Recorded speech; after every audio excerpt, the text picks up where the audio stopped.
Welcome po sa panibagong video, Paulo Repairman. At ito po, may nagpa-repair po sa akin na isang electric fan. Ito po ay sira na po yung kanyang motor. Wala na pong palo yung kanyang motor, kaya gagawin ko po, subukan ko siyang lagyan ng thermal fuse. Iba-bypass po natin. Wala na pong reading yung kanyang motor. Ibig sabihin baka thermal fuse po ang kanyang sira. Kaya susubukan po natin lagyan ng thermal fuse. Ito po, buti po may stock po akong mga piyesa. 200 to 250 po ang labor. Depende po kung anong klaseng electric fan po yan.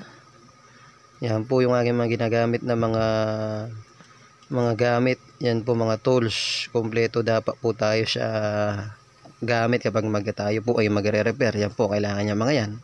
Kailangan din po ng langis.